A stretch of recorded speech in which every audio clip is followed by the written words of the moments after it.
Dios les bendiga. Le damos gracias al Señor por este día que estamos juntos. Justamente domingo 13, ¿no? Para nosotros Semana Santa. Recordamos también la salida de Egipto y cómo salió con mano fuerte y extendida. Oramos para pedirle al Señor que nos muestre, que nos revele y que nos hable. Querido Dios y querido Padre, te damos gracias por tu Hijo, por Jesús, por Yeshua Yamashiach, que lo enviaste, Señor, a morir por nosotros en la cruz. Que sin muerte no hay perdón de pecados, Señor, ni salvación.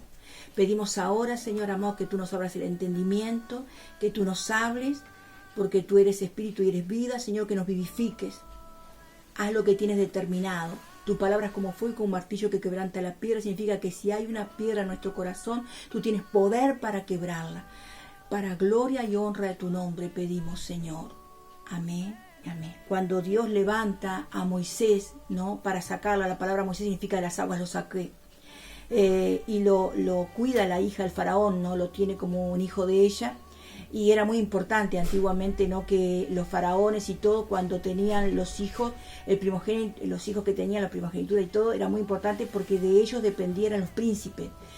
Seguía sobre ellos, ¿no es cierto? Recaía para que siguieran después reinando. Entonces llega Faraón, que lo tiene la hija, Moisés, perdón, que lo tiene la hija del faraón, pero llegado a cierto tiempo de su vida, Dios lo llama, ¿no? Él hace algo que es incorrecto, mata a una persona, ¿no es cierto?, queriendo defender al pueblo de Dios, y ve cómo lo tenían de oprimido al pueblo de Dios, y él ahí entonces trata de cuidar, preservar la vida de sus hermanos, y por eso mata a aquella persona. Y cuando quiere ayudar a alguien, el hermano, uno le dice, ¿me querés matar como mataste al otro egipcio? Entonces ahí, ¿no? Él huye. Y así pasa 40 años, ¿no? Huyendo, hasta que Dios le dice que él tiene que volver. Se le aparece por una zarza y le dice que él tiene que volver, ¿no? A sacar al pueblo de Israel de Egipto. Y él le dice, ¿cómo voy a ir yo? Que no sé. Y él le dice que te tome una vara, y la vara, cuando él la toma, se vuelve serpiente, ¿no? Cuando la toma la cola, se vuelve vara otra vez. Y le dice, anda y decirle que el gran yo soy te envió, y anda y saca a mi pueblo de Israel. Así entonces él va a sacar el pueblo de Israel, pero para que pase eso, tiene que haber 10 plagas. La primer plaga que viene para poder sacar el pueblo, porque Moisés y le decía, dice el Señor que dejes ir a mi pueblo. Entonces cuando él va y le empieza a decir que tienen que salir, ¿no? Él empieza a poner más trabajo al pueblo de Israel. Y cuando le ponen más trabajo, el pueblo se queja y dice, ¿qué hiciste? Viniste, pero realmente no nos estás ayudando. Y ahí entonces el Señor comienza a mandar plagas, ¿no? Para que dejara ir al pueblo. La primer plaga que viene es sobre el río Nilo, pero recuerden ustedes que cada plaga significaba algo, porque el río Nilo se llamaban, ¿se acuerdan ustedes? Hapi, que llamaban, ¿no es cierto?, que era el ídolo que ellos tenían, le adoraban, le rendían honor y culto. La segunda plaga que envía el Señor, ¿no es cierto?, para que dejara ir al pueblo, era ranas. Y la rana, estaba el dios Rana, ¿no?, que era símbolo de la fertilidad, que era adorado también por los egipcios. Bueno, ellos después se arrepienten, las ranas se van, quedan un montón allí de ranas, ¿no es cierto? Después la tercer plaga es plaga de piojo, ¿no? Hasta que ellos piden por favor ayuda, ¿no es cierto? Aunque estaban Janes y Jambres también, que eran los, me olvidé decir, los hechiceros que tenían, ¿no? Los egipcios, y dice que ellos hacían lo mismo. Se imaginan ustedes, ¿no es cierto?, qué alegría para ellos, ¿no es cierto?, que pusiera más ranas, ¿no es cierto?, que la que tenían, ¿no? Y que pusiera más piojo. Después dice que la cuarta plaga fue moscas, pero no eran unas moscas corrientes, porque resulta que Belcebú se llama el señor de las moscas. Significaba también algo, ¿no es cierto?, de acuerdo, ¿no es cierto?, algo diabólico. Y estas moscas eran unos tipos cascarudos, ¿no?, como escarabajos, así, porque se llamaba bata orientalis, que significaba que ellas tenían mandíbulas, ¿no?, y cuando picaban, ¿no es cierto?, era muy grande el dolor que ocasionaban, rompían ropa, destruían cuero, consumían comestibles, ¿no es cierto?, y había comestibles que no podían usarlos porque ellos los destruían también. La gente salía de sus casas por las moscas, por esta plaga de estas moscas, y también destruían los campos. Ellos piden perdón, la plaga se va, ¿no? Pero la quinta plaga es sobre el ganado. Pero recuerden ustedes que había en Egipto también tres dioses que ellos tenían, que era el toro, la vaca y el carnero. Entonces significa que cuando también vino la plaga, el Señor iba contra los dioses de ellos mismos. Después piden otra vez, ¿no es cierto?, que se levante esta plaga, que ellos van a obedecer, tampoco obedecen, viene la sexta plaga, y vendrá a ser el polvo sobre la tierra de Egipto, el cual originará sarpullido que cause tumores purulentos, y los hombres y las bestias por todo el país de Egipto.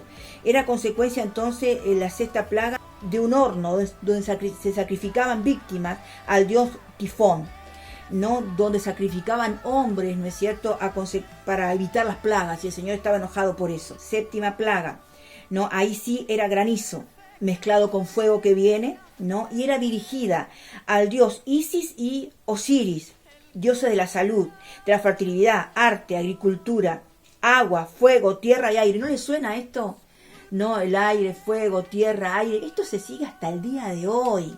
Esto se está adorando hoy, ¿no? Y es el dios entonces Isis y Osiris. Ahora ellos piden, ¿no?, que esta plaga se vaya, se va la plaga y vuelven otra vez a oprimir al pueblo sin dejarlo ir. Y la octava plaga, la langosta. Ellos creían en el dios, ¿no?, Serapis. Entonces los protegería de la langosta. Y ahí entonces, fíjense en ustedes, ¿no es cierto?, ahí envía el Señor la langosta, y era terrible aquello porque no podían sacarla. Le piden también entonces a Moisés que sí, que levanten la plaga, y otra vez vuelve a no querer someterse y otra vez oprimir al pueblo, y ahí fue la novena plaga, que viene a ser tinieblas. Pero las tinieblas eran del dios Ra, Dios supremo, no Dios del sol, y Faraón se hacía también llamar el dios del sol. Y cuando ellos después, ¿no es cierto?, piden que las tinieblas se vayan, dice que las tinieblas y todas las plagas habían menos en la tierra de José, menos en la tierra donde estaba el pueblo de Israel. Y José significa lugar de pasto. Donde el pueblo de Israel estaba, ahí no había ninguna plaga. Ellos eran preservados. Pero sobre el pueblo de Israel las plagas estaban. Y cuando ellos no dejan, viene la última plaga, ¿no es cierto?, ¿no? Porque era importante, no era sobre los primogénitos. Pero antes de eso, ellos tienen que hacer la Pascua. Y ahí venimos, ¿no es cierto?, a la muerte del Mesías, ¿no? La Pascua era, ¿no es cierto?, que ellos tenían que comer pan sin levadura. La levadura siempre tipificaba pecado. Tenía que ser entonces el trigo sin levadura. Y tenían que hacerlo con hierbas amargas, recordando lo que habían pasado en Egipto. Tenían que matar un cordero, ¿no?, de un año, sin defecto, y comerlo. Y después que lo comieron, dice que tuvieron que pintar con la sangre las puertas, no, los dinteles de las puertas, para que cuando pasara el ángel de la muerte no entrara y matara al pueblo de Israel. Significa que el ángel iba a entrar donde no estuviera la marca de la sangre. Y allí entonces, cuando ellos hacen eso, ¿no es cierto?, comen la Pascua, que también dice la palabra del Señor, dice comer el pan, ¿no?, que sea sin levadura. Dice, sin levadura como soy, porque vuestra Pascua que Cristo ya fue sacrificada por vosotros, dice. Significa que comiéramos el pan, pero sin levadura, significa que saquemos todo aquello. Nosotros tenemos muchas cosas, ¿no es cierto?, que vamos tomando. Miren ustedes cómo la idolatría que había, pero que el pueblo muchas veces la llevó para allá también, saliendo de Egipto, ¿no?, y cuando fue libre también se la llevó para la tierra prometida. Cuántas cosas, porque hoy en día nosotros muchas veces seguimos estas tradiciones de seguir idolatrías y cosas, decimos, no, yo sigo a Dios a mi manera, pero tengo mis dioses. Sí, yo soy cristiano, pero también tengo otros dioses aparte, ¿no? Sigo, ¿no?, la astrología, y hago todo esto. También hasta, disculpe que le diga, ¿no es cierto?, que también tenemos huevos de Pascua en este día que no tienen nada que ver con Yeshua, no tienen nada que ver con Jesucristo, y estamos nosotros, ¿no es cierto?, siguiendo tradiciones de hombre, pero que no nos sirve para nada para poder agradar a Dios. Nos agradamos porque nos gustó, riquísimo el huevo de Pascua, pero en realidad al Señor no le agradamos ni nos sirve tampoco. Pero nosotros somos medio tradicionalistas en esto. Cuando al otro día, ¿no es cierto?, ellos ponen eso, el ángel de la muerte después sale, y al otro día aparece cada primogénito muerto. Pero claro, también recuerden ustedes que la monarquía de Egipto era muy importante, que el primer hijo, ¿no es cierto?, el que había matado, era el que llevaba la monarquía, era el príncipe. Para ellos perder eso fue terrible, porque significaba que quedaban sin herencia. Y Dios se tiró contra eso. Amén.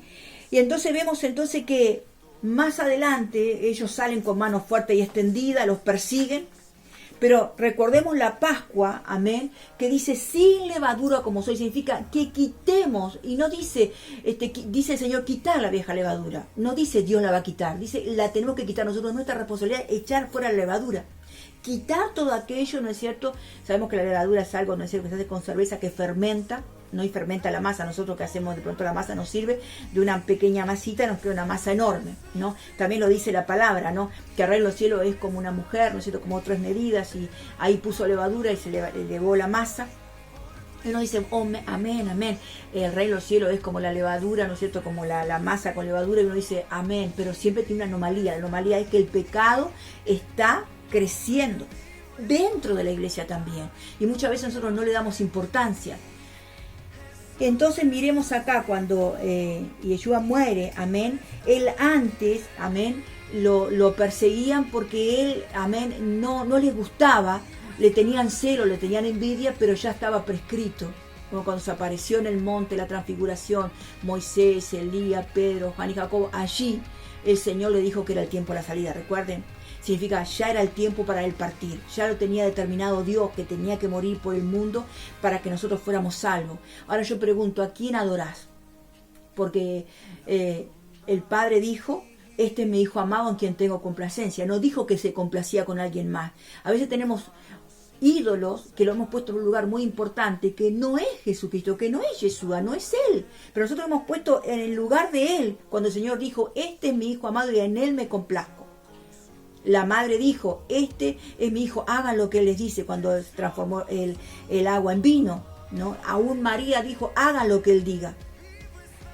Y allí en la cruz del Calvario, cuando estaba, él también, ¿no? María estaba en la cruz también, amén, junto con él.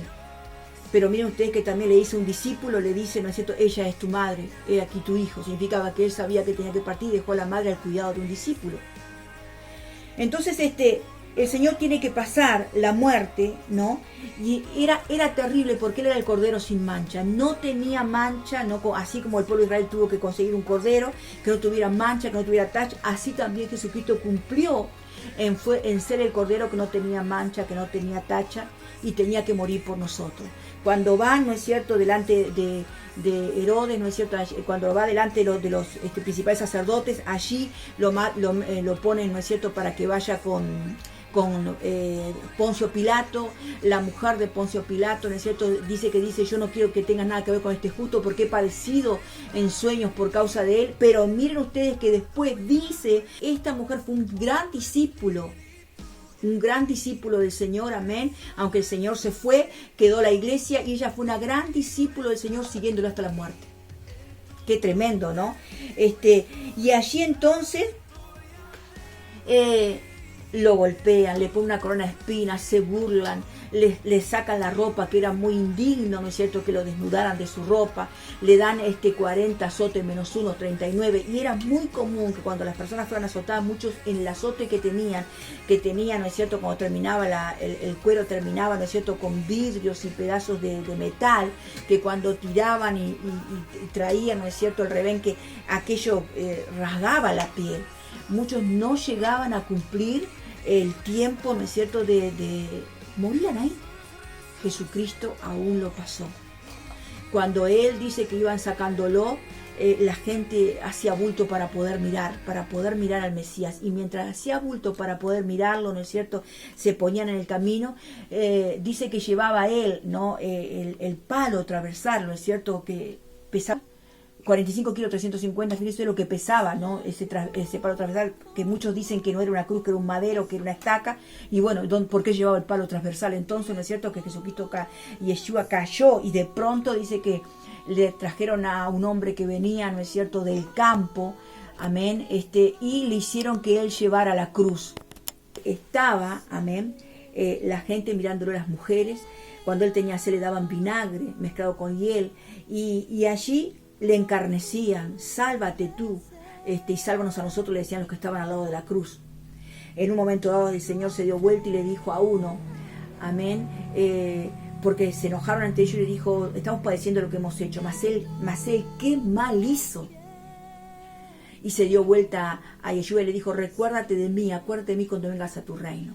Y el Señor se dio vuelta y le dijo, de cierto te digo que hoy estarás conmigo en el paraíso. Y ahí muestra la palabra del Señor que hay un paraíso, un lugar para descanso, porque aquel hombre aquel día murió. Y Yeshua murió aquel hombre, pero aquel hombre fue al paraíso. De los dos que estaban en la cruz, uno se salvó y el otro se perdió. Hoy es el día que tú mires hacia dónde vas. ¿Estás preparado para irte al paraíso? ¿Has hecho algo para ir al paraíso? ¿Puedes hacer ahora algo y venir al Señor y reconocer que la semana que estamos viviendo no es la semana, no es cierto, para que te vayas de vacaciones o que estés enojado porque no pudiste salir porque no nos dejan? Y te olvidaste que hubo uno que no se enojó y estaba en la cruz de Calvario muriendo por ti y por mí. Y que padeció lo que teníamos que padecer nosotros porque somos pecadores, nacimos en pecado. Dice la palabra del Señor, y de la hora sexta, que eran las 12 del mediodía, fueron tinieblas sobre toda la tierra hasta la hora novena, que eran las 3 de la tarde. Y cerca de la hora novena, Jesús clamó a gran voz diciendo, Eli, Eli, lama sabactane, que significa esto, Dios mío, ¿por qué me has desamparado? Estas horas que el Señor desamparó a su Hijo, las 6 horas de agonía tan terrible, ¿no? Porque cargaba el pecado desde el principio del mundo hasta ahora y hasta que vengan todos los que vengan, ¿no es cierto?, después de nosotros. Dios estaba cargando con el pecado de todo el mundo. ¿Recuerdan ustedes cuando agarraban una oveja para matarla, para que cargara el pecado, se le ponía la mano en la cabeza y se confesaba el pecado? Ahora acá él llevaba el pecado y el Señor, el Padre tuvo que dar vuelta la cara, no mirarlo, y él sintió en aquel momento que el Padre lo desamparó, pero lo desamparó para protegerte a ti y a mí. Y muchas veces nos enojamos con Dios cuando Él lo padeció para protegernos a nosotros, ampararnos de la muerte eterna. De los que estaban allí, algunos de los que estaban parados, se burlaban. A Elías llama, decían. Ahí le pusieron una esponja, ¿no?, para que él bebiera. El Señor no lo quiso. Jesús, cuando él había gritado otra vez, con voz muy fuerte, se entregó el Espíritu. Significa, él mismo expiró y él murió. Cuando pasó esto, dice que tinieblas vinieron sobre la tierra. Todo tremendo, dice que vino un terremoto. Las piedras se partieron. El velo del templo se partió de arriba abajo, que significa acceso, entrada del lugar santo al lugar santísimo. Significa la entrada está abierta para que tú personalmente no tengas que ir a un sacerdote, que vas directamente al Señor. Amén. Como antiguamente se hacía. Entonces, el que esté en el lugar que esté, ahora mismo donde estés, si decís que yo quiero que Jesucristo entre en mi vida, que Yeshua entre en mí, en ese momento sos salvo. No precisas que alguien te ayude, sos salvo porque dice en Romanos 10:10 que con el corazón se cree, con la boca se confiesa para salvación. Necesitas confesarlo. Cuando una persona se casa, dice, sí, yo acepto. Tenés que confesar con la boca, la voz para afuera, diciendo, yo acepto a Jesucristo como mi Señor y Salvador y reconozco que Él murió por mis pecados, para que pueda ser salvo. Dice, y los sepulcros fueron abiertos y muchos cuerpos de los santos que durmieron se levantaron. Y salieron de los sepulcros después de la resurrección y entró la ciudad santa y aparecieron a muchos. Significa que cuando las piedras se partieron, allí los muertos que habían resucitado y salieron, y se imagina usted que no, bruto susto pegaron, pero realmente eso pasó porque el Señor había muerto. Vino un hombre, José de Arimatea, ¿no?, y pidió el cuerpo para ponerlo en un sepulcro nuevo que él había arreglado en una peña. Allí entonces, ¿no?, lo ponen a Yeshua. Y fíjense ustedes que es la víspera del sábado, porque dijeron, ellos querían romper las piernas, ¿no?, a todos los que estaban en la cruz, porque para que no fuera la víspera del sábado y quedar allí. Significa que antes de llegar al día sábado, el Señor había expiado, había muerto. Ahora, no puede ser que si el Señor murió el sábado y Jesucristo dijo, así como estuvo Jonás en el vientre del pez 3 días y 3 noches, así es necesario que el Hijo del Hombre esté. Si nosotros miramos, ¿no es cierto?, 3 días y 3 noches del viernes, la víspera del viernes, ¿no es cierto?, al sábado, la víspera del sábado, ¿no?, vendría a ser el lunes a las 3 de la tarde que el Señor resucitó. Entonces miremos, hermanos, que muchas veces seguimos tradiciones y esperamos el domingo, sí, domingo, pero en realidad, hermano, lo importante de todo esto es que el Señor murió y resucitó. Y es primicia lo que no significa, así como algunos han muerto, ¿no es cierto?, ¿no?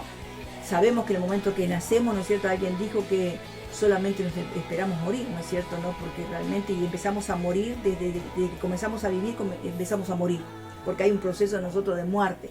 Entonces, esperándonos que algún día la muerte nos tome. Pero fíjense ustedes que el Señor ahí habló que Él venció la muerte, y es primicia de lo que me significa. Él es el primero que murió y resucitó.